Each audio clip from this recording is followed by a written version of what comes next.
Hello student, welcome back to my channel Majha Marathi.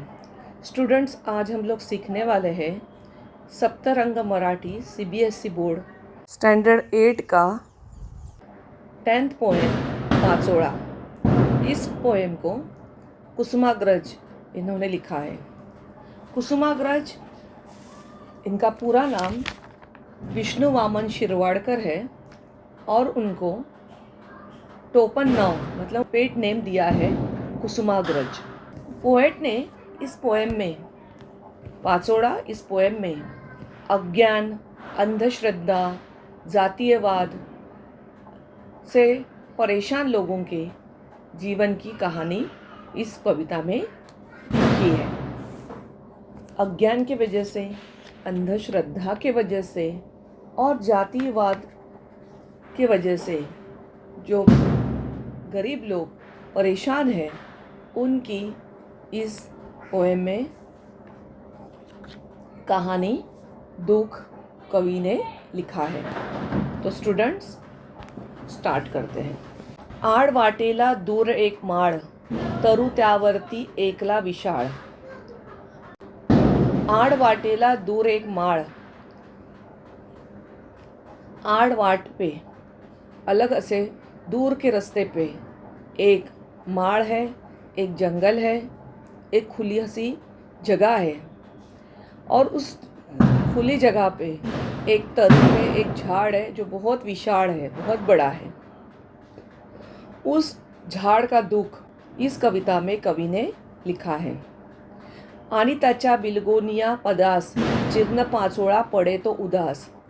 और उस विशाल झाड़ के पैरों के पास, पदास मतलब पैरों के पास, पद मतलब पैर, जीर्ण पाचोड़ा सूखा पाचोड़ा, पाचोड़ा मतलब झाड़ के पत्ते जो झाड़ से टूट के नीचे गिरते हैं, वो पड़े हुए हैं, बहुत उदास जैसे पड़े हुए हैं। झाड़ के पत्ते झाड़ के पैरों के पास पड़े हुए हैं। उषा येओ शिंपित जीवनासी, उषा मतलब सुबह, मॉर्निंग। सुबह आती है, नई जिंदगी देती है। शिंपित जीवनासी, नई जिंदगी देती है। निशा काळों की दड़ू द्या जगासी, और जब रात होती है, निशा होती है, तो पूरी दुनिया, पूरा जग अंधेरे में दड़ू लगता है, मतलब छुप जाता है। निशा मतलब रात जब आती है तो ये नीचे गिरे हुए पत्ते, जीर्ण पाचोड़ा, अंधेरे में, काळों की मतलब अंधेरा, छुप जाते हैं। दड़ू छिप जाते हैं। और जब सुबह होती है तो वो दिखते हैं, एक नई जिंदगी लेते हैं। सूर्य गगनातून ओतू द्या निखारा।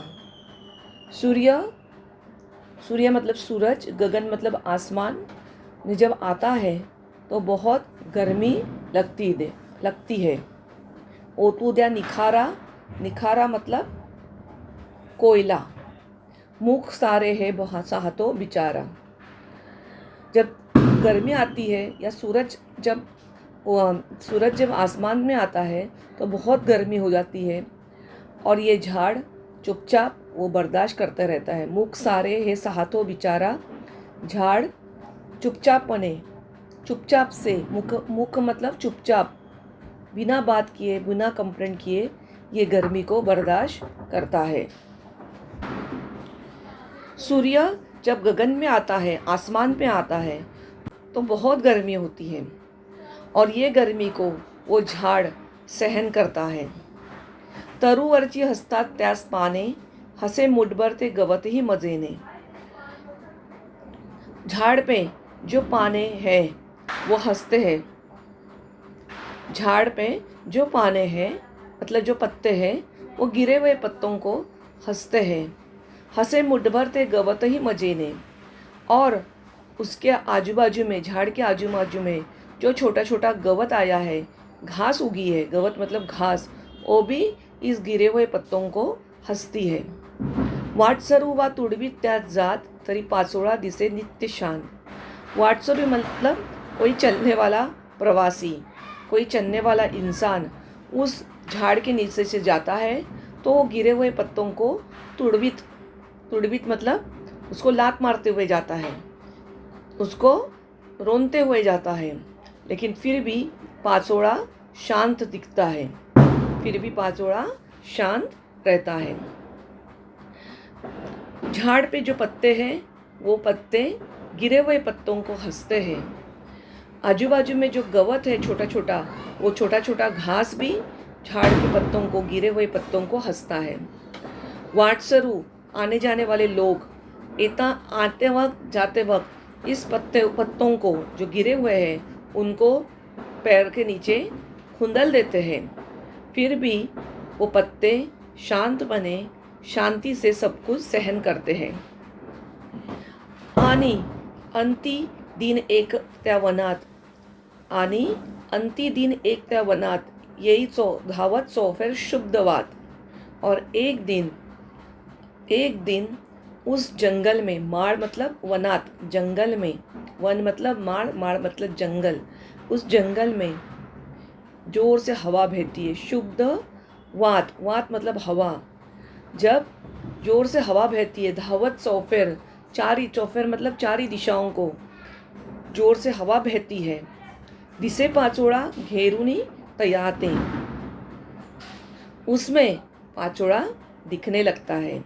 नेई उड़वनी त्या दूर दूर कोठे, और उस गिरे हुए पत्तों को वो हवा पता नहीं कहाँ कहाँ दूर दूर तक लेके जाती है। आखिर में एक दिन चारी बाजुओं से बहुत जोर से हवा बहती है। वात मतलब हवा बहती है, और उस गिरे हुए पत्तों को, गिरे हुए पाचोड़ा को दूर कहीं पे भी लेके जाता है वो हवा। आणि जागा हो मोकळी तळाशी, पुन्हा पडण्या वर्तुनी पर्णराशी। और झाड़ के नीचे पूरी तरह से सफाई होती है। हवा नीचे गिरे हुए पत्तों को चारी दिशाओं में फेंक देता है, फैला देता है, दूर दूर लेके चला जाता है। झाड़ के नीचे की जगह मोकड़ी होती है। मोकड़ी तड़ाशी, तड़ाशी मतलब उसके पैरों की जगह, मोकड़ी मतलब फ्री हो जाती है, खुली हो जाती है। क्यों खुली हो जाती है?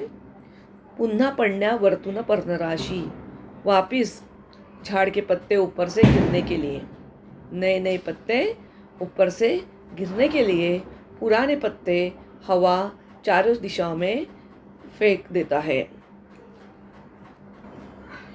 एक आड़ वाटेवर, आड़ वाटा मतलब एक अलग सी जगह, दूर की जगह, वहाँ पे एक माळरान है, एक सड़ा है, एक जंगल है, वहाँ पे एक ही झाड़ है और वो भी बहुत बड़ा है।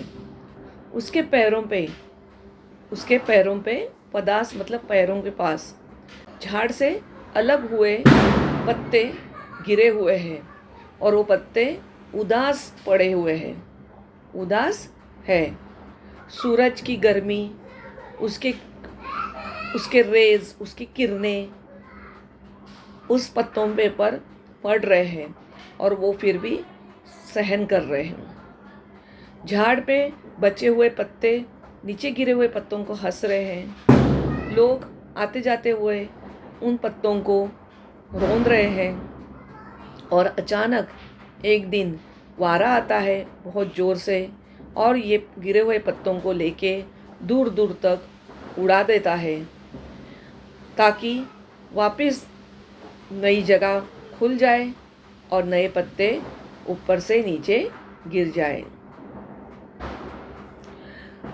झाड़ के पत्ते ही नहीं तो झाड़ के आजू बाजू में जो छोटा छोटा गवत घास है वो तक गिरे हुए पत्तों को हंसता है, लेकिन फिर भी पत्ते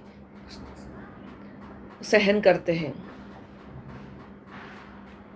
इस पोएम में कवि ने अज्ञान, अंधश्रद्धा, जातीयवाद, इनसे परेशान लोगों के, गरीब लोगों की दुख को बताया है। परिवर्तन होना प्रकृति का नियम है, मतलब चेंजेस आना नेचर का नियम है। सुख दुख, धूप छाव, ये तो अपनी ज़िंदगी में चलते ही रहता है। ज़िंदगी की परिस्थिति बदलती ही रहती है। झाड़ के नीचे पड़े हुए पाचोड़ा को आने जाने वाले रौंद रहे हैं, झाड़ के पत्ते हंस रहे हैं, लेकिन फिर भी वो पाचोड़ा शांति से सब कुछ सहन कर रहा है।